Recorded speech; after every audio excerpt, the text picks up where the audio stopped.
शुभ सकाळ सगळ्यांना. आज आपल्या नवरात्रीच्या कार्यक्रमाचा आणि नवरात्रीचाही तसाही 8वा दिवस आहे. आणि 8व्या दिवशी साधारण बऱ्याच ठिकाणी होम असतो. 8व्या किंवा 9व्या दिवशी आणि आपण होमाचं, यज्ञाचं महत्त्व बघितलंच आहे. त्रिपुर सुंदरीतून यज्ञ 2 प्रकारचे, 3 प्रकारचे असतात ते बघितलेलं आहे. आणि श्री भगवती पुराण जे दुपारी चाललेलं आहे, त्यामध्ये सुद्धा यज्ञाचं महत्त्व आपण ऐकलेलं आहे. यज्ञ कसा करायचा हे देवीच्या मुखातून देवी काय सांगते, पूजा कशी करायची हे सर्व आपण ऐकलेलं आहे. जे दुपारी कार्यक्रम करत नाहीत त्यांनी जरा व्हिडिओ बघावेत दुपारच्या कार्यक्रमाचे. आणि सकाळचं सुद्धा जे त्रिपुर सुंदरी ऐकलेलं नाहीये ज्यांनी किंवा परतही तुम्ही ऐका ते. कारण याच्याही पुढे आपल्याला अभ्यास करायचा आहे. जिओमेट्रिकल शेप्स जे आहेत, जे सगळे समाविष्ट आहेत आपल्या श्रीयंत्रात. जगातल्या कुठल्याही धर्माचे जे काही विशिष्ट आकार्स आहेत, जसं की आपला ओम किंवा ख्रिश्चन धर्माचा क्रॉस, हे सर्व आकार श्रीयंत्रात समाविष्ट आहेत. आणि जगातलं जे काही रहस्य आहे आकृत्यांमधलं, ते पण श्रीयंत्रात सामावलेलं आहे आणि आपल्याला हे माहिती हवंय. कारण पूजा करताना जर आपण हे सर्व भाव मनामध्ये आणले, की आपण कशाची पूजा करतोय, कशाला कनेक्ट झालोय, कशापासून ऊर्जा घेतोय, त्या ऊर्जा कशा-कशाच्या आहेत, हे समजून जर आपण पूजा, अर्चा, ध्यान केलं, तर तो सगळा फायदा आपल्यामध्ये जनरेट व्हायला लागतो. कारण इमॅजिनेशन इज एव्हरीथिंग असं आइन्स्टाईननी म्हटलेलं आहे. आणि आपण हे नुसतं इमॅजिन जरी केलं, की या सर्व ऊर्जांना मी जोडली जात आहे, तरी तो रिझल्ट भाव जो आपण निर्माण करतो, ज्या भावाने आपण ते सर्व विचार करतो, मनामध्ये घेतो, ते सर्व रिॲलिटी क्रिएट करणार आहेत. या पद्धतीने आपण सर्व शिकून घेत आहोत, समजून घेत आहोत आणि मग त्या ऊर्जांना जोडत आहोत. तर हे जे काही सकाळचे रेकॉर्डिंग आहेत ते ऐकायचे आहेत. त्याच्या नोट्स तुम्ही काढायच्या आहेत. ध्यानामध्ये जो प्रश्न विचारला जातो त्याचं फक्त उत्तर लिहा. बाकी काही लिहू नका असं मी सांगत आहे. तसंच दुसरं काल मी महत्त्वाचं पुराणच्या कार्यक्रमातून सांगितलं, जर अनुभव नाही आला, अनुभव यायलाच पाहिजे ना असं काही नाहीये. बुद्ध ज्यावेळेला ध्यान करायचे त्यांना कुठलाही अनुभव आलेला नाहीये. त्यामुळे वाईटही वाटून घ्यायचं नाहीये आणि अनुभव नाही आला म्हणून आपलं ध्यान घटत नाही असंही समजून घ्यायचं नाही. ध्यान होतंय का नाही याला एकच आपण समजून घ्यायचं, श्वासाची गती कमी होतीये का? श्वासाची गती कमी झाली तर ध्यान आपलं घटतंय. म्हणून मग मी काल सांगितलं अनुभव आला तरच लिहा. कारण काय होतं बरेच जण व्यक्तच होत नाहीत. कधीच लिहीत नाहीत, काहीच लिहीत नाही. लिहिलं तरी काहीतरी अर्धवट एखादी दुसरी लाईन, त्या लाईनला काही अर्थच नसतो. कॉपी तरी करतील, नाहीतर काही पण लिहितील. म्हणून मी तुम्हाला सांगते, की प्रश्नाचं उत्तर तुम्ही लिहिलं पाहिजे. अनुभव त्या प्रश्नाचं उत्तर मिळालं तर. तुम्हाला काही अनुभूती आली असेल, तर कालचा प्रश्न असा होता, नाभीजवळ स्पंदनं जाणवली का? काय जाणवलं नाभीजवळ? आणि काय हवन केलं? एक तरी पर्सनल गोष्ट लिहा. कारण मी ज्या काही सूचना ध्यानातून दिल्या, त्या जनरलीच दिल्या होत्या. की सगळं दुःखाची जशी आहुती केली किंवा वाईट आपल्यातली भय, चोरांचं भय, शत्रूंचं भय, मृत्यूचं भय, हे जनरलाइज केलं. पण तुम्हाला स्वतःला कुठली भीती आहे ते लिहिली पाहिजे ना. स्वतः काही आपण त्या हवन केलं किंवा नष्ट केलं, संहार केला, ते लिहा एक तरी गोष्ट. ते जर तुम्ही लिहिलं नाही, निसर्गात सोडलं नाही, तर कसा रिझल्ट येणार आहे तुम्ही मनातच फक्त ठेवलं तर? मग काही वेळेला ध्यान लागत नाही, काही वेळेला सूचना ऐकता येत नाही, काही वेळेला झोप लागून जाते, काही वेळेला न सूचना लागता ध्यान घडतं. हे सर्व चांगलंच आहे. फक्त सुरुवातीची 5 ते 10 मिनिटं श्वासावर लक्ष ठेवणं अतिशय महत्वाचं आहे. आणि हे जर तुम्ही ठेवलं श्वासावर लक्ष, नंतर जे घडतंय ते घटून द्यायचं आहे. झोप लागली, झोपायचं आहे. म्हणून मग काल मी थोड्या टिप दिल्या, की ध्यानाला उठवत नाही, कंबर दुखत असते, अशा वेळेला उठलंच पाहिजे असंही नाही. झोपून फक्त हेडफोन लावा. हेडफोन लावून जर तुम्ही ऐकला कार्यक्रम ध्यान, तर जास्त चांगला इफेक्ट येणार आहे. कारण काय आहे, की आता पहाटेची वेळ आहे. तुम्ही जोडणं हे खूप महत्वाचं आहे ध्यानाला. जोडून तुम्ही ग्रुप एनर्जीला जोडले जाताय. जी काही एनर्जी आपल्याला गाईड करतीये, हे बघा, आपण ज्यावेळेला दुसऱ्यांसाठी काम करतो, त्यावेळेला एनर्जी आपल्यासोबत असते. तिच्या वैश्विक हेतूला जर आपण काही काम करतोय, तर नक्कीच हायर लेव्हलची ऊर्जा आपल्याला गाईड करते. आणि या ऊर्जेला आपण आव्हान केलेलं असतं हे टाईम लिहून 4:30 ते 6. त्यामुळे या ऊर्जा घेणं फार गरजेचं असतं. हे कनेक्शन फार गरजेचं असतं. आणि मग ह्या ऊर्जेला जोडायचं. परत ध्यानाच्या सूचना 5 ते 10 मिनिटं ऐका, नका ऐकू. श्वासावर लक्ष जेव्हा तुम्ही ठेवता, त्यावेळेला फायदे होऊ लागतात. आणि अशा वेळेला जरी तुम्ही सूचना ऐकल्या नाहीत, झोपून गेलात, तरी सुद्धा अमेझिंग काम होणार आहे.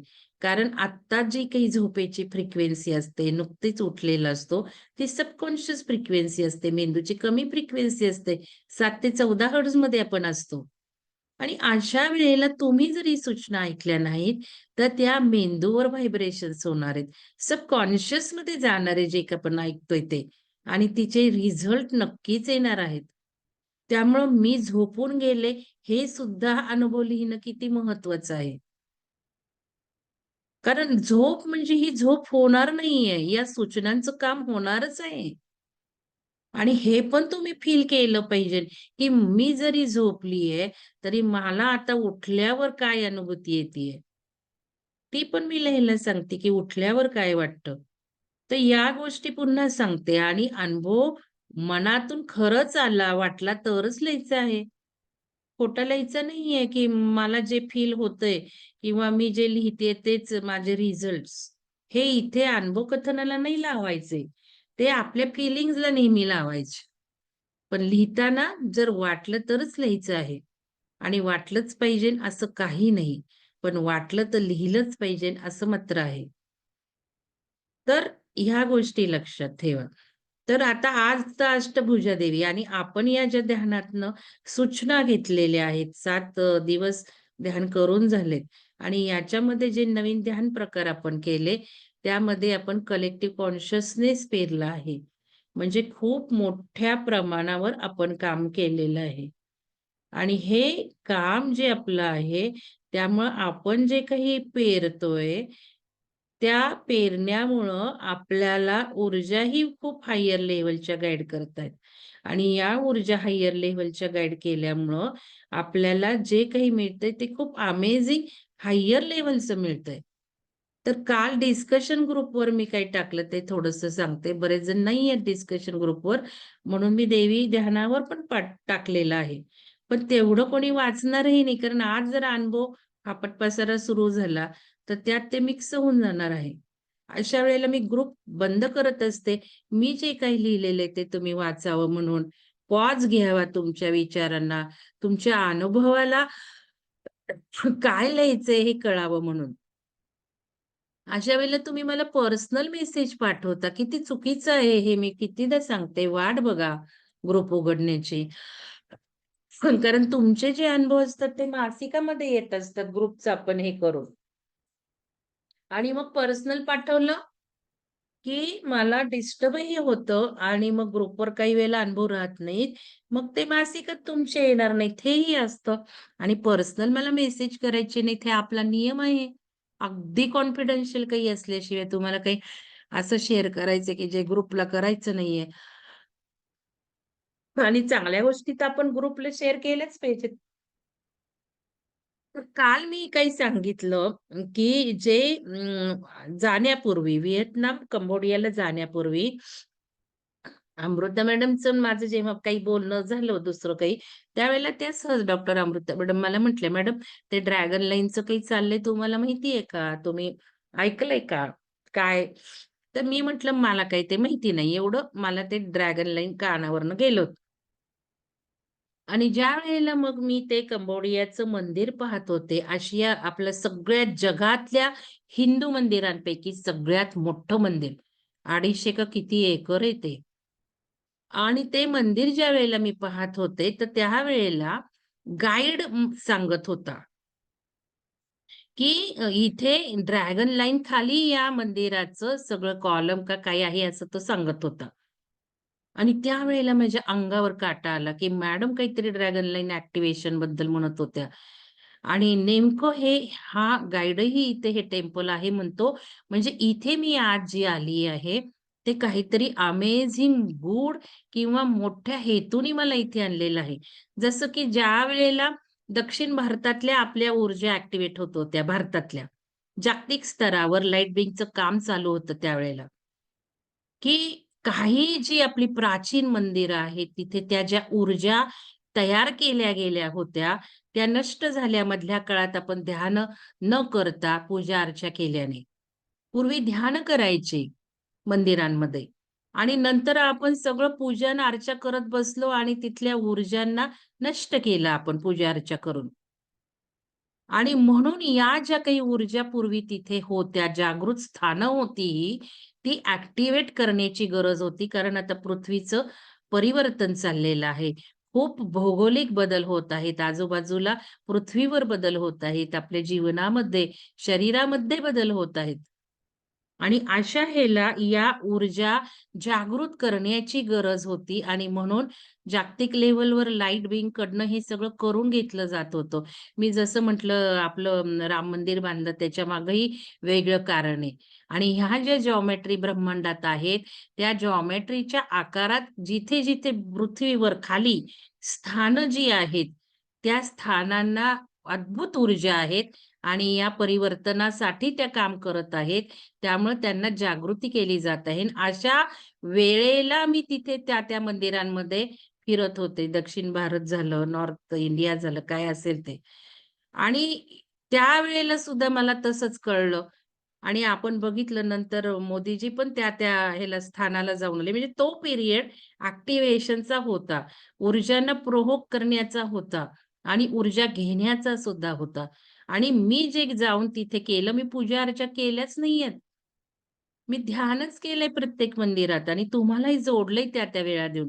तर तसंच इथे कंबोडियाला झालं आणि तुम्हाला पण त्यावेळेला ध्यान करायला सांगितले मी वेळ देऊन आणि बऱ्याच जणांनी त्यावेळेला ध्यान केलं.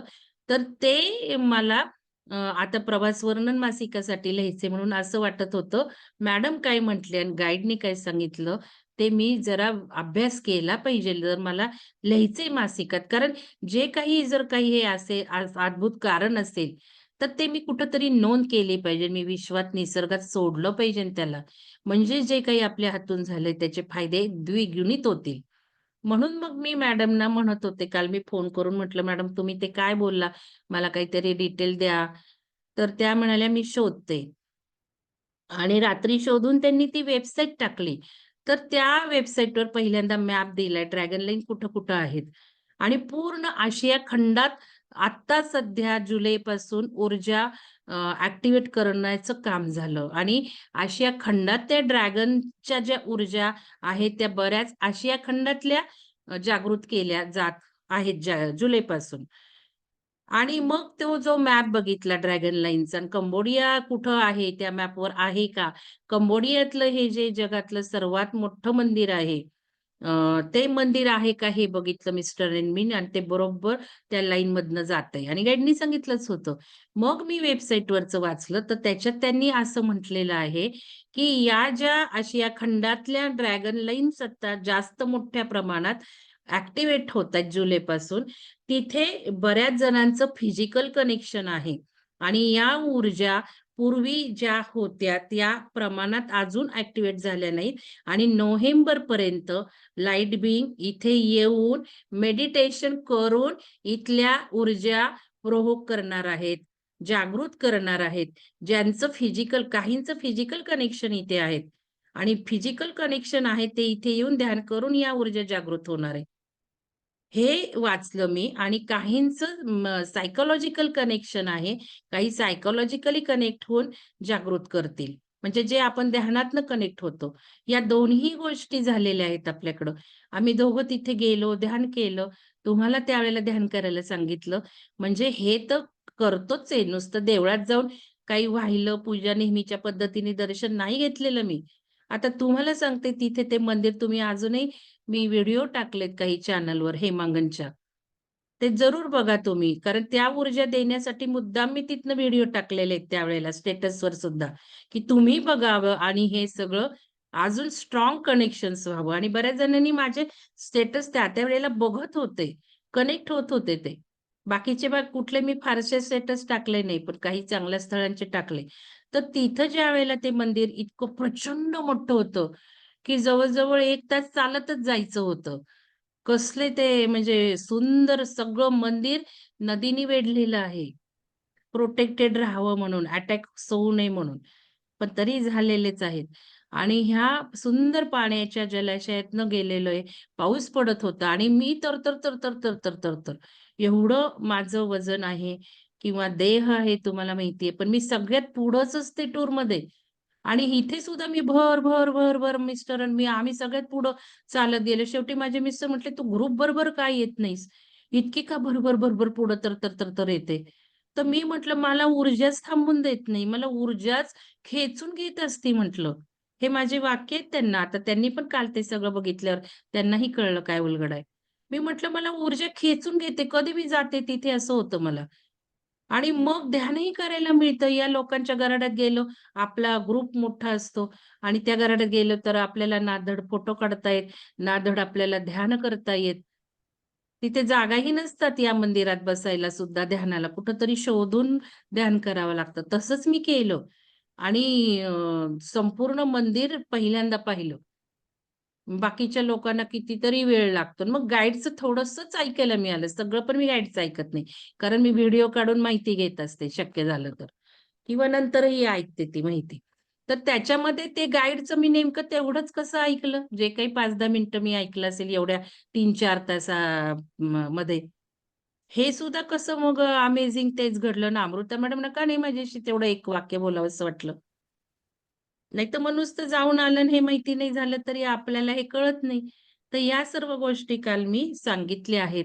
याचा अर्थ जागतिक लेव्हलवर काम करून घेतलं जातंय आपल्याकडनं.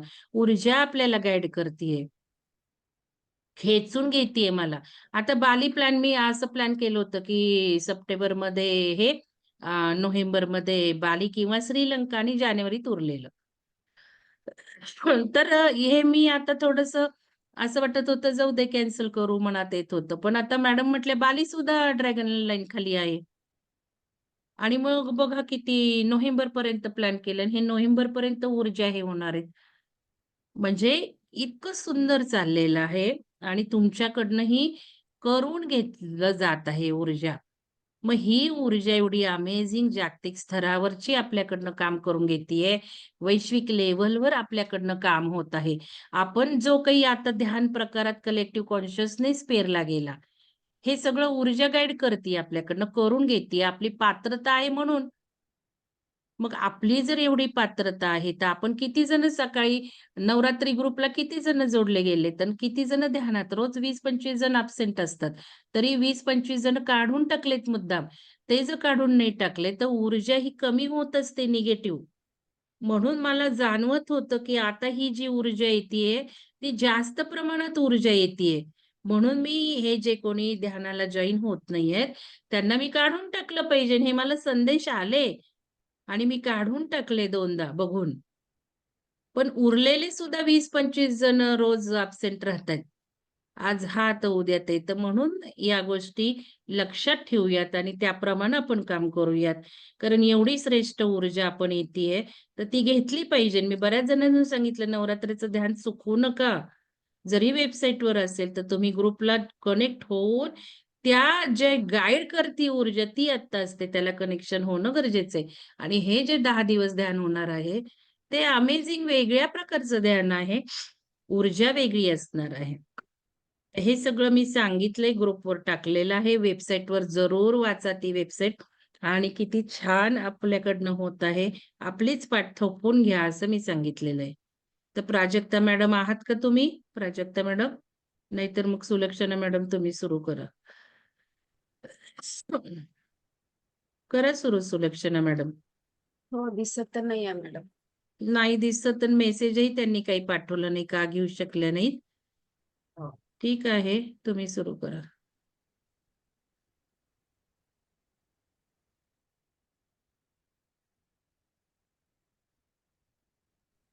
मी स्पॉटलाइट देते तुम्हाला, करा सुरू. बोला म्हणजे मला स्पॉटलाइट देता येईल पटकन. मी तुम्हाला पोस्ट पण केलेलं आहे.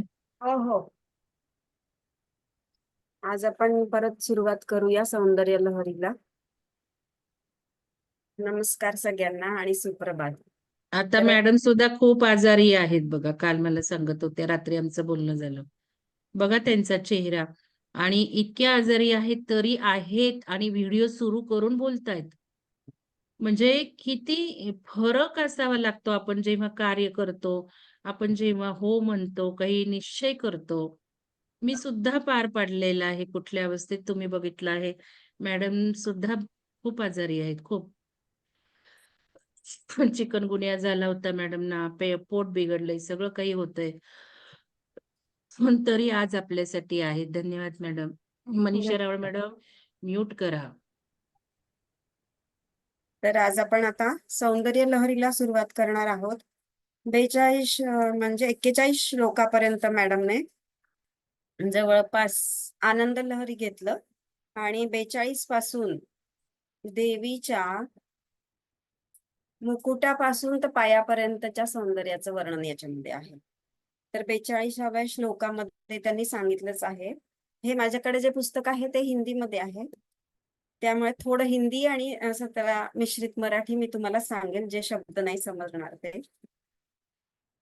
तर हा जो आपण श्लोक नाही वाचू, कारण की त्याच्यामध्ये वेळ पुष्कळ जातो. मराठीच आपण आणि हिंदीचं वाचन करू आणि अर्थ समजून घेऊ. तर ह्या 42व्या श्लोकामध्ये ते सांगतात की हिमालय की पुत्री सुवर्ण निर्मित तुम्हारे किरीट मुकुट के वर्णन के समय मनुष्यों के मन में यह धारणा क्यों न बनेगी कि मानो यह इंद्रधनुष्य निकला हुआ है, क्योंकि यह मुकुट आकाश के तारा रूपी मणियों से सघन खचित है और वह चंद्रखंड पक्षियों के घोंसलों के समान प्रतीत हो रहा है, तथा उषकालीन प्रकाश में रंग बिरंगे बिरंगों का सा चमक रहा है. म्हणजे सुवर्ण निर्मित तुम्हारे किरीट, किरीट म्हणजे मुकुट, आपल्याला आता माहिती आहे. तर ह्या किरीटाला बघून जी मनुष्याच्या मध्ये धारणा निर्माण होते ती कशी होते की इंद्रधनुष्य जसा असतो त्याप्रमाणे तुझ्या ह्या मुकुटातले मणी चमकतात आहे, क्योंकि हा मुकुट आकाश के तारारूपी मणियों से सघन खचित है.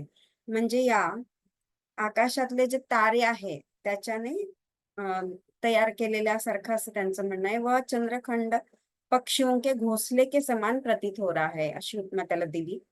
तथा उषकालीन प्रकाश में रंग बिरंगों का सा चमक रहा है. म्हणजे सकाळचा जो सुवर्ण प्रकाश असतो, सोनेरी जे किरण येतात सूर्याचे, त्याप्रमाणे तो चमकतो आहे रंगबिरंगी रंगामध्ये. जेव्हा ते सूर्यकिरण त्या मुकुटावर जेव्हा पडतात तेव्हा त्याच्यातून सुद्धा तो एक प्रकाश निर्माण होतो.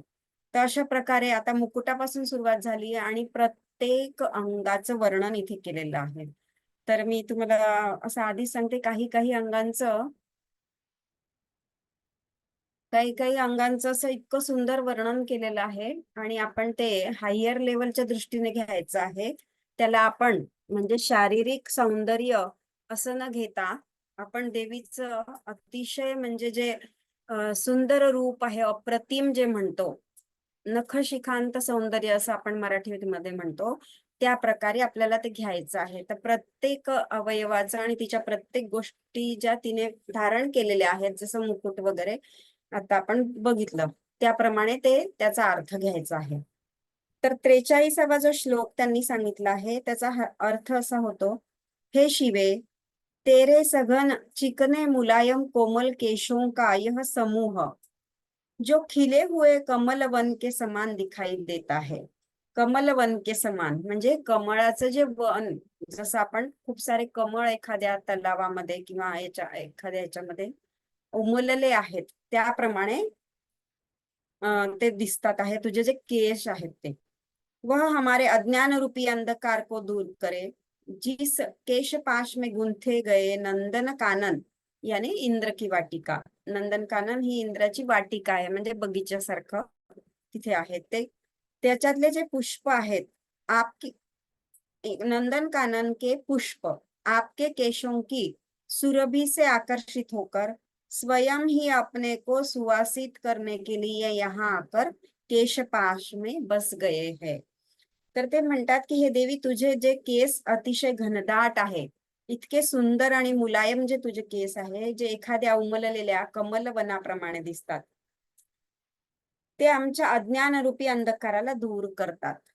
म्हणजे केस काळेभोर असतात ना, काळ्या रंगाचे असतात, तर तो जो अंधकार आहे, तर त्या आपल्या अज्ञानरूपी अंधकाराला ते दूर करतात. त्या केसांमध्ये जे कमल पुष्प आहेत, जे तू पोहलेले आहेत, जसं आपण लावतो, ते इंद्राच्या पुष्पवाटिकेमधील असून ते स्वतःच तुझ्या केसांमध्ये येऊन बसलेस. म्हणजे त्यांची स्वतःची इच्छा आहे की तुझ्या या घनदाट केसांमध्ये आपण येऊन बसावं, कारण तुझ्या केसांमधूनच इतका सुंदर सुगंध येतो की त्याने ते आकर्षित होऊन स्वतःला सुवासित करत आहेत.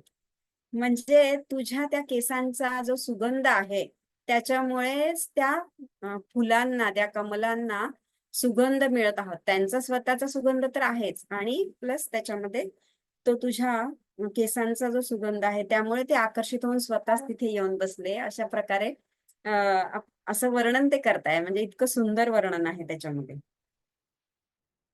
स्वतःलाच ते सुवासित करत आहेत आणि सगळ्या वाटिकेला सुद्धा ते सुगंधित करीत आहेत. त्याचबरोबर तो जो तुझ्या केसांचा सुगंध ते स्वतःमध्ये घेऊन ते संपूर्ण वाटिका, जो बगीचा आहे, बाकी पण फुलं आहेत, त्या सगळीकडे ते पसरवत आहेत.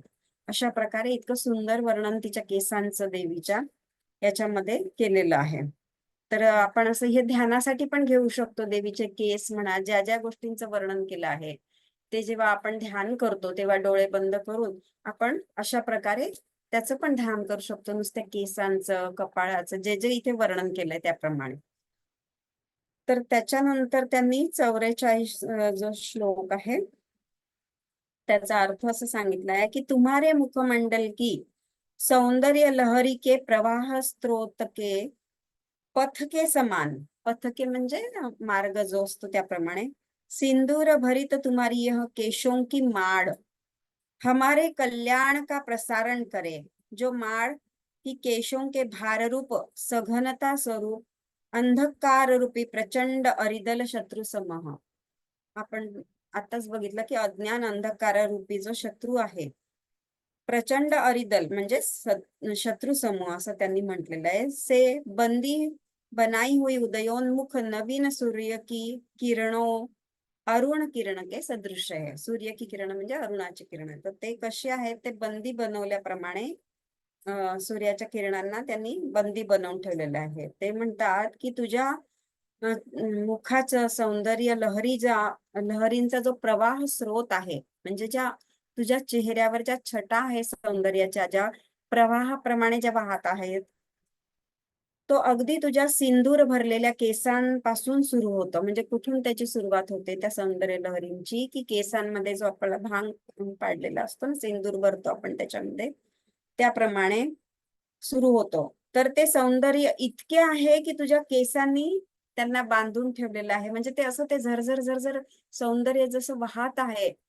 तर असं इतकं अप्रतिम जे सौंदर्य आहे ते कसं आहे की ते आपण बघून आपल्याला एकदम म्हणजे ग्रहण करण्याची जी आपली शक्ती असते, ती आपली म्हणजे आपण ग्रहण नाही करू शकत. त्याच्यासाठी ते म्हणतात की त्या केसांनी त्या सौंदर्याला असं बांधून ठेवलेलं आहे आमच्या कल्याणासाठी. कारण ते सौंदर्य आम्ही झेलू किंवा सांभाळू नाही शकत, इतकं सौंदर्य आहे. म्हणजे हे पर्सनल लेवलला किंवा असं नॉर्मल एक स्त्री आहे अशा प्रकारे याला आपण घ्यायचं नाही. ते अगदी वेगळ्या पद्धतीने खूप म्हणजे हायर लेवलचं आहे. तर त्याप्रमाणे तुम्ही घेऊ शकता, कारण ते सौंदर्य आम्ही झेलू शकत नाही. ते सौंदर्य भांगातून म्हणजे तुझ्या ते ज्या जो मार्ग त्यांनी म्हटलाय, भांग म्हणजे मार्ग त्यांनी म्हटलाय, पूर्ण चेहऱ्यावर झळकत आहे. सूर्याची जी किरणे जणू तुझ्या मातेच्या भांगामधील सिंदूर आहे, ती जी सूर्याची किरणे तुझ्या इथे पडली आहे, तर त्याला सिंदूर अशी उपमा दिलेली आहे. सिंदूर रूपी सूर्याच्या किरणांना तुझ्या केसांनी असे बांधून ठेवलेले आहे. म्हणजेच अंधकार रूपी शत्रूंनी त्यांना बंदी बंदी आहे बनवून ठेवलेलं आहे त्या सूर्यकिरणांना. कोणते सूर्यकिरण? जे उदयोन्मुख आहेत, म्हणजे जे आता सूर्य उगवला आहे आणि जे सुरुवातीचे असे लालसर किरण येतात, तर त्या किरणांबद्दल ते बोलताय. तर त्याला भांगाची उपमा दिलेली आहे, जो भांग आपण भरतो सवाष्णी बायका त्याच्यासाठी. तर इतकं सौंदर्य त्या तुझ्या केसांमध्ये, तुझ्या सिंदूरमध्ये, अशा वगैरे प्रकारे त्यांनी वर्णन केलेलं आहे त्या सौंदर्याचं देवीच्या. मग त्याच्यानंतर त्यांनी सांगितलेलं आहे, जो 45 श्लोक आहे, ते म्हणतात, स्वाभाविक रूप से घुंघराली युवा भ्रमरों की कांतियुक्त अलकावली से आच्छादित तेरा यह मुखमंडल कमलों के सौंदर्य का परिहास करते हैं. म्हणजे इतकं सौंदर्य आहे त्या तुझ्या मुखमंडलामध्ये की ते कमळांच्या सौंदर्याचा सुद्धा परिहास करतात, अर्थात उसे नीचा दिखा रहे हैं. जिस मुख में स्फटिक के सदृश दांतों से तनिक मुस्कुराहट के समय निकलने वाली सुगंध पर कामदेव के शत्रु शिवजी के नेत्र रूपी भ्रमर मदमस्त हो जाते हैं. तर हे अतिशय म्हणजे जसं ते भाषेचं सौंदर्य असतं ना, व्याकरणामध्ये आपण जे सगळे उपमा, अलंकार वगैरे त्याप्रमाणे ते वर्णन केलेलं आहे काव्य रूपामध्ये.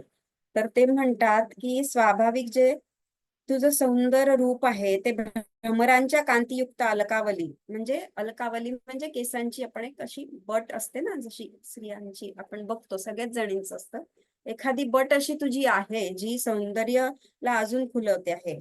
तर ती जी अलकावली युक्त तुझे जे मुखमंडल आहे, कमळांच्या उमलत्या सौंदर्याचा सुद्धा ते उपहास करतात. म्हणजे त्या ज्या एक ती बट तुझी जी आली आहे समोर, तर तिच्यामुळे अजून तुझं जे सौंदर्य वाढलेलं आहे, तर ते त्या कमळांच्या सौंदर्याचा उपहास करताय, किंवा त्यांना कमी लेखण्यासारखं आपण त्याला म्हणू शकतो.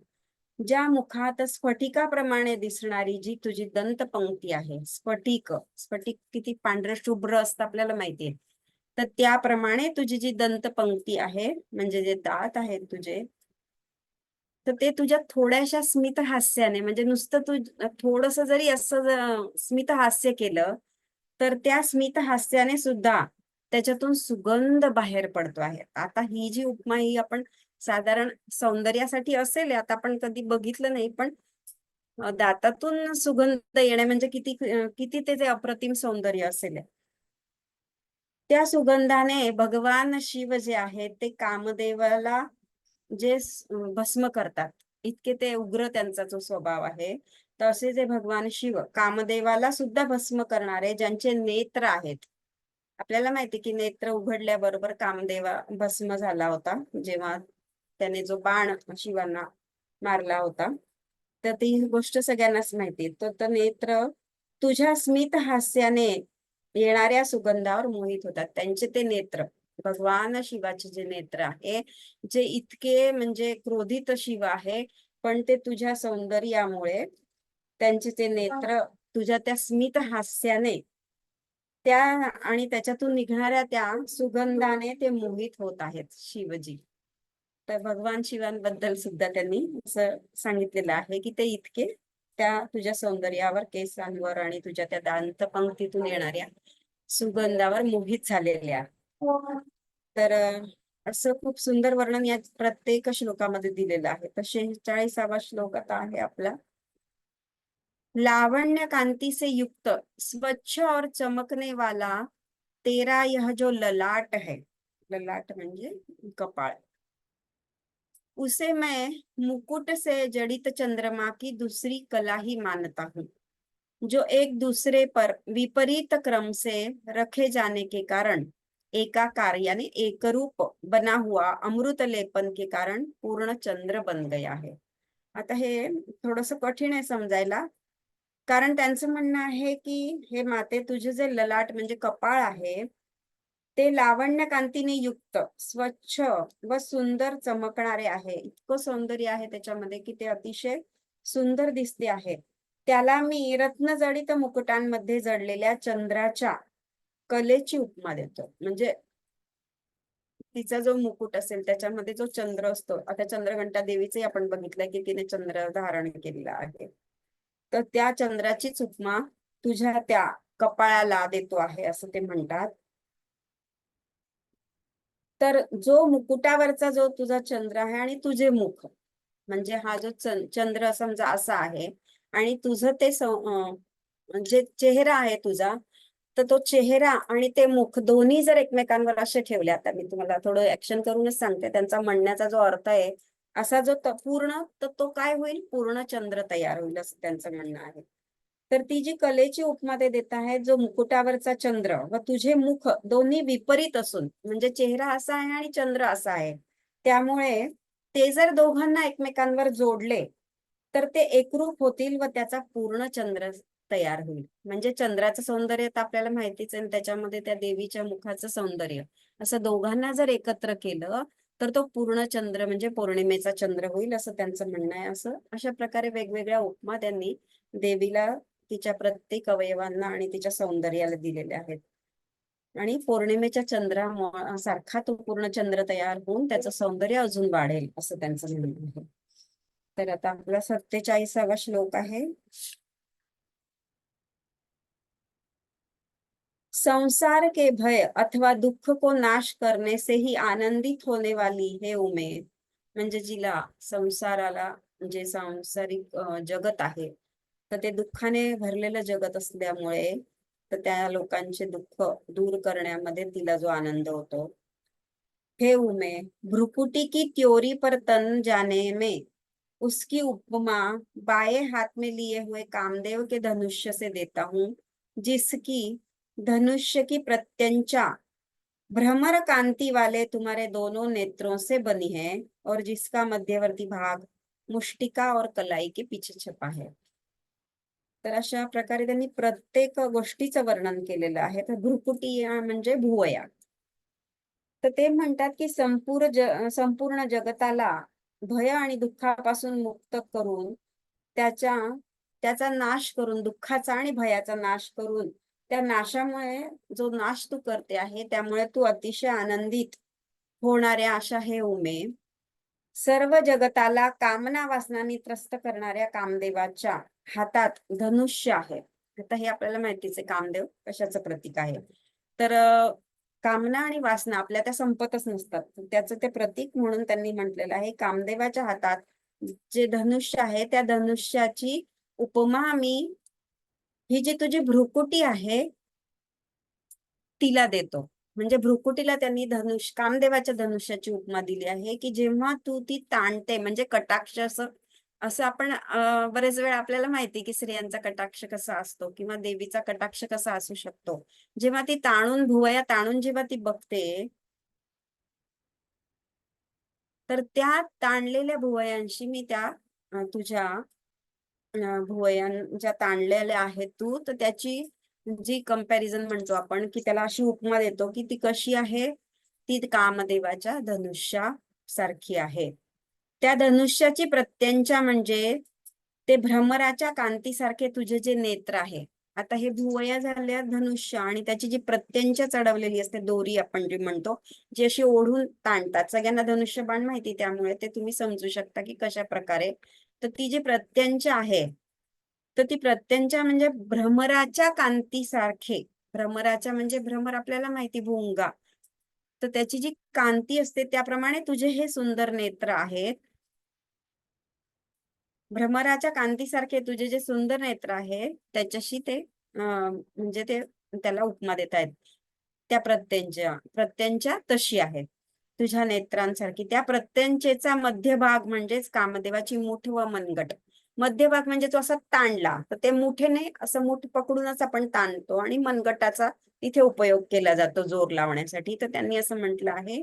तर त्या कामदेवाच्या त्या मनगट आणि मुठीच्या खाली तुझा तो भाग लपलेला आहे, म्हणजे डोळ्यांचा भाग. असं जर केलं तर मग डोळा दिसत नाही ना, म्हणून त्यांनी म्हटलं की त्याच्या मुठीच्या खाली, म्हणजेच कामदेव पण तुझ्या या नेत्र कटाक्षाने भयभीत होत आहे. तर प्रत्येक शब्दाचे दोन दोन अर्थ इथे घ्यायचे आहे. प्रत्यक्ष अर्थ आणि त्याच्या मागे जो लपलेला आहे, जो गुडार्थ म्हणतो आपण. तर इथे त्यांनी असंच म्हटलेलं आहे की हा जो भाव जो सांगितला आहे की डोळ्यांना प्रत्ययांच्या ची उपमा दिलेली आहे, आणि तुझे जे भुवया जे आहेत त्याला धनुष्याची उपमा दिलेली आहे. तर ते असं ताणून जो कामदेव उभा आहे, जो शिवाला बाण मारण्यासाठी, तर तुझ्या त्या नेत्र कटाक्षानेच तो भयभीत झालेला आहे, असं त्यांचं म्हणणं आहे. तुझ्या भ्रुकुटी ताणल्यामुळे, जेव्हा तू अशा ताणून भ्रुकुटी त्याच्याकडे बघत असशील, तर त्याच्याने तो भयभीत झालेला आहे, असं त्यांचं म्हणणं आहे.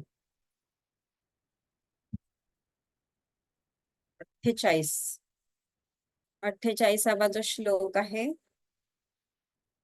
त्याच्यामध्ये ते म्हणतात, हे त्रिनयने.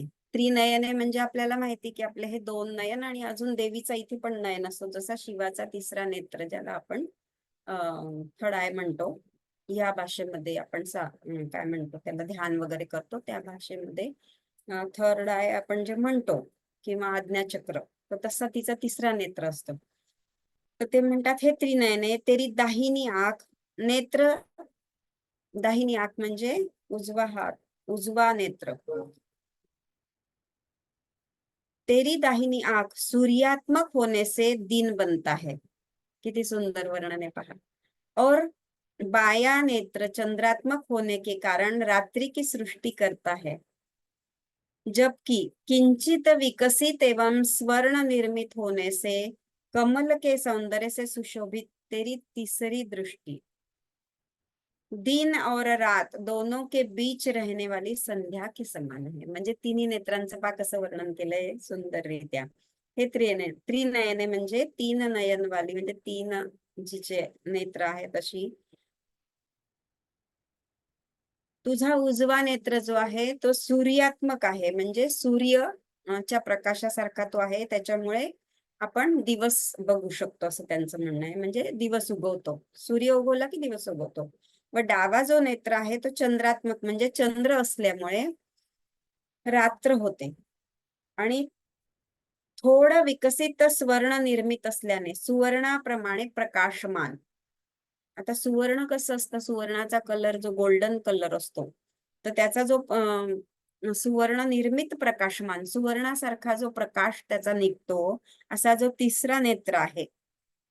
विकसित, विकसित म्हणजे कमल कसं थोडंसंच उमललेलं आहे, तसा तो त्यांचं म्हणणं आहे की त्या अशा कमळाच्या सौंदर्याने प्रभावित तुझा जो तिसरा नेत्र, म्हणजे दोन गोष्टींचं इथे कॉम्बिनेशन त्यांनी घेतलंय की सुवर्णाप्रमाणे प्रकाशमान, म्हणजे सोन्यासारखा थोडा प्रकाश त्याच्यामध्ये, आणि कमळासारखा जो थोडा अर्धोन्मिलित म्हणतो आपण की अर्धवट उघडलेला, म्हणजे कमळ जेव्हा अर्धवट उघडत असेल, या दोघांचं जे कॉम्बिनेशन आपण करू शकतो, त्याप्रमाणे तुझा तिसरा नेत्र जो आहे, दिवस व रात्र यांच्यामध्ये जो काळ असतो, संधी काळ, आपल्याला माहितीये की पहाटेचा जो संधी काळ म्हणजे दिवस उगवायच्या आधी थोडा आधी, आणि संध्याकाळचा पण काळ असतो की रात्र होण्याच्या थोडस आधी, तर संधी काळ आपण असं म्हणतो.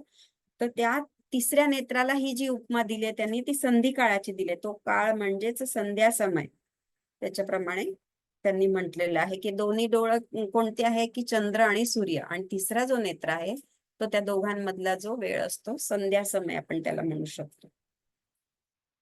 तर 49 जो आहे श्लोक, त्याच्यामध्ये त्यांनी दिलेला आहे की तेरी कल्याणी दृष्टी विशाला. हा श्लोक अतिशय सुंदर आहे, आपण म्हणू शकतो. विशाला कल्याणी स्फुटरुचियोध्या कुवलयै कृपा धारा धारा किमपि मधुरा भोगवतिका अवंती दृष्टिस्ते बहुनगर विस्तार विजया ध्रुवं तत्तन्नाम व्यवहरण योग्या विजयते. हे संस्कृतचं सौंदर्य पण खूप आहे भाषेचं, म्हणून ते म्हंटल की अजून ते उमलत जातं, जसं की एखादं कमळ उमलतं ना, तर ते भाषेचं सौंदर्य खूपच सुंदर आहे. मराठी असो, संस्कृत असो, सगळ्या ज्या भाषा आहेत तर त्यामुळे काही काही गोष्टी आपण श्लोकाद्वारे सुद्धा आपण म्हणजे छान वाटतं ऐकायला सुद्धा. तर त्यांनी हे म्हटलंय की तेरी कल्याणी दृष्टी विशाला नगरी विशेष, खिले हुए पद्मों के सौंदर्य से भी अधिक उपमावली अयोध्यापुरी, कृपा की धारा के समान धारा नगरी, तनिक भोगवर्तिका मधुरा मथुरापुरी, सबकी रक्षा करने वाली अवंतिका नगरी और अनेक नगरों के विस्तार को जीतने वाली विजया है। साथ ही निश्चय पूर्वक इन प्रत्येक नगरियों के नाम से संबोधित विभिन्न अर्थों के संदेह को हरण करने योग्य है। अर्थात प्रत्येक नाम की वे सब भाव सूचक है। म्हणजे हे जे आहे सांगितलं त्यांनी इथे दोन अर्थ दिलेले आहे या श्लोकामध्ये द्विअर्थाने, असं त्याचा अर्थ आपण घ्यावा लागतो इथे. या श्लोकात द्विअर्थ दिलाय. यामध्ये हे जे तुझे नेत्र आहेत, 3 नेत्र आताच आपण वरती बघितलं, तर त्या तिच्या डोळ्यांच्या सौंदर्याचं वर्णन आणि त्याची कंपॅरिझन ते कशाशी करतात, तर याच्यामध्ये द्विअर्थी आहे. तर त्यांचं म्हणणं आहे की हे तर तुझे जे 3 नेत्र आहे ते सर्वत्र दृष्टी ठेवून आहे. सर्वत्र म्हणजे कुठे, पूर्ण भारतभर असं आपण म्हणू शकतो. प्रत्येक प्रदेशावरती म्हणा किंवा पूर्ण भारतभर किंवा संपूर्ण देशावरती किंवा जगावरती तुझी दृष्टी आहे. या तिन्ही नेत्रांनी तू बघत असते. तर जसे की तुझे जे लोकांचे कल्याण करणारी दृष्टी आहे, लोकांचे कल्याण करणार म्हणजे सतत तिचा जो दृष्टिक्षेप असतो, जे दुःखी आणि पीडित लोक आहे, भयभीत लोक आहे, तर त्यांचं कल्याण करण्यासाठी तू दृष्टिक्षेप आपल्यावरती टाकत असते, त्या दुःखी लोकांवरती, असं आपण म्हणू शकतो. तर अजून डोळ्यांचंच वर्णन सुरू आहे. तर ती विशाल आहे. विशाला असं त्यांनी म्हटलेलं आहे. विशाला म्हणजेच ती कशी की अतिशय विशाल असल्यामुळे ते सर्वत्र पसरलेली आहे. सर्वत्र म्हणजे भारतभर त्यांनी असं म्हटलंय की अशी कुठलीच जागा नाहीये की ती म्हणजे सुटली आहे. म्हणून तू कल्याणी आहेस, म्हणून तिला कल्याणी नाव दिलं. कल्याण करणारी आहे सगळ्या म्हणजे ज्या भक्तांचं म्हणा किंवा दुःखी आणि अशा लोकांचं. तर हे त्यांनी असं सांगितलं इथे की तर ते कल्याण हे महाराष्ट्रातली एक गाव आहे, जिथे असेल देवीचं स्थान, आता आपल्याला काही माहिती नसतं. तर तर ते एक शहर घेतलंय त्यांनी, म्हणजे नगर, पूर्वी नगर म्हणायचे ना. त्याचबरोबर विशाला म्हणजे बद्रीनाथ येतं. तर अशा त्या बद्रीनाथाच्या तिथे पण ह्या ज्या जे गावं सांगितले तिथे तिचं स्थान पण आहे आणि अशा ठिकाणी तिची जास्त दृष्टी आहे, असं त्यांचं म्हणणं आहे. त्याचबरोबर विशाला म्हणजे बद्रीनाथ, ते कुठे येतं? उत्तराखंडामध्ये, कल्याण येतं महाराष्ट्रामध्ये. तुझे जे म्हणजे तुझे नेत्र इतके विशाल आहे. विशाला म्हणजे विशाल पण आणि बद्रीनाथ पण त्याला म्हणतात. तुझे जे नेत्र नेत्र अतिशय इतके सुंदर आहे की ते कमळाच्या सौंदर्याला पण मागे टाकतील, इतके सुंदर आहे. आपण मागच्याही श्लोकामध्ये बघितलं की कसं त्यांनी ते वर्णन केलं तिच्या डोळ्यांचं. तर तिथे त्यांनी असं म्हटलं की दुसरा अर्थ इथे हा होता की अयोध्येमध्ये कमळ उमलले आहेत तुझ्या डोळ्यांचे, म्हणजे अयोध्या नगरीवरती पण तिची दृष्टी आहे, असं त्यांना म्हणायचं आहे की तुझ्या डोळ्यांचे कमळ तिथे सुद्धा उमललेले आहे, तिथपर्यंत तुझी दृष्टी आहे. त्या या डोळ्यातून सतत कृपेची धार भक्तांवरती बरसते आहे. तर धार म्हणजे धारा, जसं पावसाची सतत धार अशी पडत राहते, त्याप्रमाणे तुझी दृष्टी आहे. कंटिन्युअस तू दृष्टी ठेवून आहे, असं आपण म्हणू शकतो त्याला. तर धार ही नगरी मध्य प्रदेशमध्ये आहे, तर त्या धार पर्यंत तुझी दृष्टी आहे, असं त्यांचं म्हणणं आहे. इतकी ही धार मधुर आहे की मथुरा व मदुराई पर्यंत या कृपेची धार पोहोचते आहे. कुठपर्यंत तिची विशाल दृष्टी जाते आहे की मदुराई साऊथ मध्ये, आणि मथुरा तर आपल्याला माहितीच आहे, उत्तर प्रदेश. सगळ्यांची रक्षा करणारी अमरावती, तर ही अमर करणारी म्हणजे सगळ्यांची रक्षा करून अमरत्व प्राप्त करून घेऊ शकतो आपण तिच्या कृपेमुळे, म्हणून अमरावती हे महाराष्ट्रात आपल्याला माहितीच आहे. आणि अवंतिका आहेस. आता अवंतिकापुरी आपल्याला सगळ्यांना माहिती की अवंतिका नगरी म्हणजेच उज्जैन आपण म्हणतो. आणि सगळ्या नगरांचा विस्तार करणारी म्हणजेच त्यांच्यावर विजय मिळवणारी विजया आहेस. सगळ्या नगरांचा विस्तार म्हणजे दृष्टिक्षेपामुळे विशाल दृष्टी ठेवून तू सगळ्या नगरांवर कृपा करते आहे आणि त्यांचा विस्तारही होतोय असं त्यांचं म्हणणं आहे. तर अशी विजयात तर विजयनगर आहे कर्नाटकामध्ये, तिथपर्यंत तुझी दृष्टी आहे. त्याचबरोबर अगदी निश्चितच या सगळ्या नगरांच्या नावांशी संबंधित वेगळा वेगळा अर्थ असल्याने मनामध्ये जो संशय निर्माण होतो, जे भक्त ज्यांनी आता म्हणजे जसं आपल्याला माहिती शंकराचार्यांनी स्तोत्राची रचना केली आहे, तर त्यांचं असं म्हणणं आहे की निश्चितच या सगळ्या नगरांच्या नावांशी संबंधित आपण वेगळा वेगळा अर्थ असल्यामुळे म्हणजे तिच्या डोळ्यांचा जो अर्थ त्यांनी घेतलेला आहे, तर विशाल दृष्टी कुठपर्यंत आहे, संपूर्ण भारतभर, खरं तर पूर्ण जगावरच तिची दृष्टी आहे. तीच मूळ माया प्रकृती, तिच्यापासूनच उत्पत्ती आहे, सगळं आहे. पण एक त्यांनी असं त्या श्लोकामध्ये तयार केलेलं आहे असं की इतके त्या, कारण भारतामध्येच आपण देवीला जास्ती मान्यता देतो ना, हिंदू धर्मामध्ये जसं भारतामध्ये, म्हणून त्यांनी भारताचा भाग घेतलेला असेल कदाचित.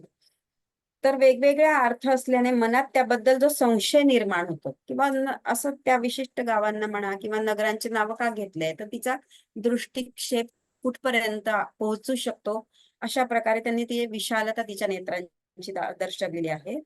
तर मनात त्या संशय जो होतो, त्या संशयाचे हरण करणारी पण तूच आहेस. म्हणजे वेगळे वेगळ्या प्रकारचे संशय जे आपल्या निर्माण होत असतात मनामध्ये, म्हणजे आता या श्लोकाबद्दल म्हणा किंवा कोणत्याही जीवनामध्ये जे आपण कार्य करत असतो किंवा जीवन जगत असतो, त्या प्रत्येक म्हणजे जगताना आपल्याला प्रत्येक गोष्टीमध्ये आपण संशयी मन असलं किंवा आपण संशय घेत असतो की असं का तसं का. तर म्हणून त्यांनी सांगितलं की तो जो संशय आमच्या मनात निर्माण होतो त्याला पण तूच हरण करते आहेस. म्हणजे या सर्व नावात जो मुख्य भाव आहे त्याची योग्य व सूचक भावार्थ समजवणारी सुद्धा तूच आहे. म्हणजे हे जे नाव आहेत गावांचे किंवा नगरांचे, त्याचा सूचक अर्थ तूच आम्हाला समजून सांगू शकते. जे तुझ्या नेत्रांचे दर्शन करतील त्यांना सगळे भोग मिळतात. भोग म्हणजे सगळं जे आपल्याला हवं आहे ते मिळतात. अभोगवतिका म्हणजेच अमरावतीचा इथे केलेला आहे. अमरावतीला अभोगवतिका हे सुद्धा नाव आहे. तुझी दृष्टी उज्जैन पर्यंत जाते व तू मोक्ष पण तिथे अवंतिका उज्जैन नगरीमध्ये मिळतो. म्हणतात की महाकाल तिथे असल्यामुळे मोक्षाचं ते स्थान आहे असं म्हणतात, म्हणून त्याला अवंतिका असं म्हणतात, उज्जैन नगरी असं म्हणतात. असे करत विजयनगर कर्नाटक पर्यंत तुझी दृष्टी आहे. या सगळ्या ठिकाणी तूच विराजमान आहे. म्हणजे आता खऱ्या दृष्टीने जर बघितलं तर हे विशिष्ट क्षेत्रे असतील आपल्याला माहिती. आता जसं उज्जैन तर आपल्याला माहितीच आहे, आणि बाकीचे जे आहे आता बद्रीनाथ वगैरे, मदुराई, मथुरा, हे सगळं माहिती. तर त्या रूपामध्ये म्हणजे फिमेल रूपामध्ये जसं कृष्ण आहे आणि उज्जैनमध्ये शिव आहे, तर त्या रूपामध्ये तू तिथे वास करते आहे. आता हे जरा थोडं हायर लेवलचं आपण घेऊ शकतो याचा अर्थ. तर ह्या सगळ्या ठिकाणी तूच विराजमान आहेस, म्हणजेच पूर्ण भारतभर आणि सगळीकडे तूच व्याप्त आहेस, अशा प्रकारे या श्लोकाचा अर्थ होतो. तर आता 50वा श्लोक आपल्याला घ्यायचा आहे.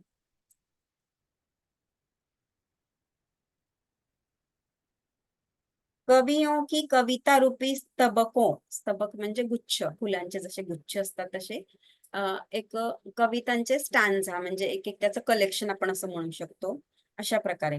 तर स्तबकों गुच्छों से निकलने वाली सुरभि रसरूप आनंद के रसिक, कानों का साथ न छोड़ने वाले, आता कानाचं वर्णन आहे तिच्या, भ्रमरों के समान तेरे निगाहों वाले, तेरे विक्षेप पूर्ण, विक्षेप भरे, विक्षेप भरे म्हणजे विक्षेपाने भरलेले कटाक्ष, कविताओं के नवरसों, शृंगार आदी म्हणजे नवरस आपल्याला माहिती ते त्याच्यामध्ये शृंगार रस येतो, तो कवी लोक जास्त त्याचा यूज करत असतात. का आस्वादन लेने को व्याकुल बेचैन, जो तुम्हारे दोनों चंचल नेत्र है उसे देख कर तुम्हारा तीसरा जो कपाल वाला नेत्र है वह ईर्ष्यावश असूयाजन्य कुछ अरुणाभ सा लाल है. म्हणजे बघा इथे खूपच छान त्यांनी सांगितलेलं आहे की कवींच्या कविता रूपी स्तुती सुमनांच्या, म्हणजे जे कवी असतात किंवा भक्त पण म्हणू शकतो इथे आपण, तर त्यांनी जे स्तुतिसुमन तुझ्यासाठी केलेले आहेत, म्हणजे स्तोत्रांमधून म्हणा, भजनां म्हणून, प्रत्येक असं म्हणू शकतो आपण की ज्यांनी कवींनी ज्या रचना केल्या आहेत तुझ्यासाठी, त्यांनी असं म्हटलंय की स्तुतिसुमन त्याच्यातून ते देवीसाठी उधळत असतात साधारणपणे. कवींच्या कविता रूपी स्तुतिसुमनांच्या गुच्छांमधून निघणारा जो रसरूप आनंद, तो सुगंध रूप आहे, असे त्यांचं म्हणणं आहे. जे रसिक, तुझे कान, तर ते स्तुतिसुमन ऐकण्यासाठी तुझे कान असे आतुरलेले आहेत. तर ते तुझे कान कसे आहेत? भ्रमरासारखे आहेत. जे तुझे कटाक्ष नेत्र, आता आपण डोळ्यांचं पण बघितलं, तर ते डोळ्यांपासून कानांपर्यंत त्याचं वर्णन करताय की ते कसे आहेत. तुझे जे नेत्र कटाक्ष आहेत ते सुद्धा जे कवींचे स्तुतिसुमनांचा आस्वाद घेण्यासाठी आतुर, व्याकुळ असल्याने, म्हणजे ते नेत्र सुद्धा व्याकुळ आहे की कसे स्तुतिसुमन आपल्यासाठी म्हणत आहेत सगळे भक्त लोक म्हणा किंवा कवी लोक, आणि कान सुद्धा आतुर आहेत. व्याकुळ असल्याने म्हणजे जे कवींनी केलेले नवरसादी, शृंगारादी युक्त नवरसांनी, म्हणजे शृंगार रस, त्याच्यामध्ये शृंगार म्हणजे सौंदर्याचं वर्णन त्यांनी सांगितलेलं आहे की पूर्ण शृंगार जी स्त्री करत असते किंवा देवीचा शृंगार आपण म्हणतो, तर त्या नवरसामधला तो एक शृंगार रस आहे. युक्त केलेले काव्य ऐकण्यास व्याकुळ आहेत. तुझे नेत्र पण व्याकुळ आहेत त्यांचं म्हणणं, आणि कान सुद्धा व्याकुळ आहेत. कशासाठी? की कवींनी जे केलेले तुझे वर्णन आहे त्याच्यासाठी. ते जे तुझे दोन चंचल असे नेत्र, त्यांची ती व्याकुळता बघून, म्हणजे ते नेत्र कसे आहे, कशासाठी म्हणतात आहे की नेत्र, ह्या कानाने समजा ती ऐकते तर हा नेत्र पण ऐकू शकतो, म्हणजे इथपर्यंत ते तिची दृष्टी आहे असं त्यांना म्हणायचं आहे. आणि ह्या कानाने तर ह्या, तर ह्या दोन कानांची जी म्हणजे आता आपण चंचलता, असे चंचल नेत्र म्हणतात ते, पण आपण असं म्हणू शकतो की तिला अशी इतकी उत्सुकता होत असते त्या दोन्ही डोळ्यांना की या इकडून ऐकू, या डोळ्याला इकडून, आणि याला इकडून ऐकू का बा, अशी खूप त्यांना इच्छा होत असते की काय हिच्यासाठी वर्णन करणं सुरू आहे आपल्या या म्हणजे देवीचं जे वर्णन सुरू आहे ते कवी कशा प्रकारे करतायत ते ऐकण्यासाठी त्यांची जी चंचलता सुरू असते ते बघून, किंवा त्या नेत्रांची सुद्धा जी व्याकुळता आहे ते बघून, तुझा जो तिसरा नेत्र आहे तो सुद्धा ईर्ष्या आणि असूया, म्हणजे आपल्याला माहितीये द्वेष आपण दुसऱ्याबद्दल असतो, तसं ईर्ष्या जो आहे, तर त्या ईर्षेने तो लालसर झालाय. आता जनरली फोटोमध्ये आपण बघितलं असेल की तिसरा नेत्र जो दाखवला आहे तो ह्या भागाला, खालच्या भागाला जरा लालसर लालिमा असते त्याच्यामध्ये. तर त्यांचं म्हणणं आहे की तो असूयेने तो लालसर झालेला आहे, म्हणजे त्याचा कलर लाल झालेला आहे. कारण त्या दोन्ही नेत्रांप्रमाणे कानाच्या जवळ नसल्यामुळे त्याला हे सर्व ऐकायला मिळत नाही, त्यामुळे तो लाल झाला आहे आणि ईर्ष्येने तो पेटला आहे असं म्हणू शकतो आपण एक प्रकारे. कारण तो इथे असल्यामुळे ह्या दोघांना जास्ती प्रमाणात ते ऐकायला येत आहे स्तुतिसुमन, त्यामुळे त्याला ईर्ष्या झाली त्या दोन्ही डोळ्यांची आणि तो लाल झालेला आहे. अशा प्रकारे ते सौंदर्याचं वर्णन आहे की तिचा तो तिसरा नेत्र किती सुंदर आहे, तर तो लाल कशामुळे झालाय, ती लाली कशामुळे त्याच्यावर आलेली आहे. आणि हे पण सांगितलं आहे की देवी कशी त्या तिला किती उत्सुकता असते की तिचे स्तुतिसुमन जे कवी गात असतात, तर त्याच्यासाठी ती अतिशय शांतपणे त्या स्तुती ऐकून घेत असते, आणि तिच्या नेत्रांची ती चंचलता सुरू असते की कसं आपण ऐकतो. तर त्याच्यामुळे त्यांनी अशा उपमा सगळ्यात दिलेल्या आहे. अलंकारिक भाषा आहे ती पूर्ण. आता 51वा श्लोक आपण, मॅडम आता हे करायचं का, ध्यान घ्यायचं का? 5:30 वाजले, कारण आपण उद्या घेऊ शकतो बाकीच. मी शेअर करते. हो हो, कारण 5:30 वाजले. तर सगळ्यांना धन्यवाद, आणि चला. मॅडम पण खूप खूप धन्यवाद संधी दिल्याबद्दल. आणि खूप छान असं वर्णन आहे याच्यामध्ये. तर आपण आता ध्यान करूया. हो, तुम्ही सुंदर सांगितलं सुलक्षणा मॅडम. फार सुंदर पद्धतीने सांगितलं. ऍक्च्युली मॅडम इकडं गीता प्रेसचं पुस्तक आहे आणि ते छानच आहे. गीता प्रेसची पुस्तकं खूप छान आहेत. त्यातून मॅडम आपल्याला हिंदीतलं मराठीत करून सांगतायत. तुम्ही जो श्लोक वाचला आणि संस्कृत मध्ये म्हटलात, तो जरा फक्त संस्कृत मध्ये आहे का बघा. मला जरा थोडी शंका आहे. अच्छा, बघ बघ बघ. मी तर पुस्तकातून आपण आज अष्टभुजा देवी ध्यान करायचं आहे. अष्टभुजा देवी ध्यान.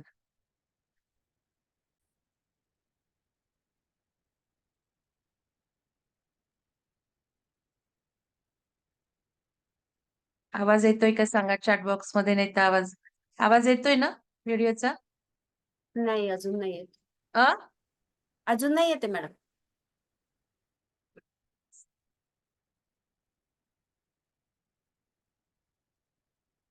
आवाज येतोय का? नाही येते अजून. नाही येते. हम्म.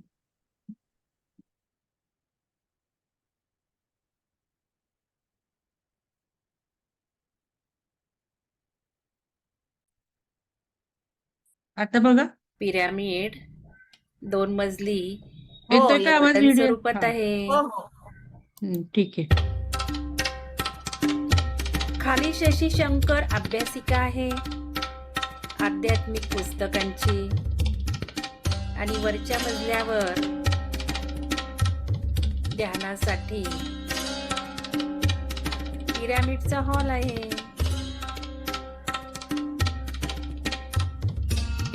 निसर्गरम्य परिसरात आपण आलो आहोत. सगळीकडे सागाची सुंदर घनदाट झाडे आहेत, मोर आहेत, ससे आहेत, पक्ष्यांचा चिवचिवाट आहे, आणि आपण छान सुखासन घेतलेला आहे आणि ध्यानाला सुरुवात करत आहोत. अगदी सोपं असं ध्यान. श्वासावर लक्ष ठेवायचं आहे. श्वास आला का गेला एवढंच बघायचं आहे. मी काय सांगते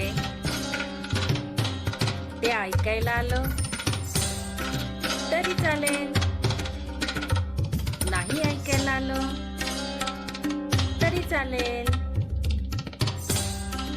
माझ्या शब्दांचे व्हायब्रेशनच परिणाम करणार आहेत.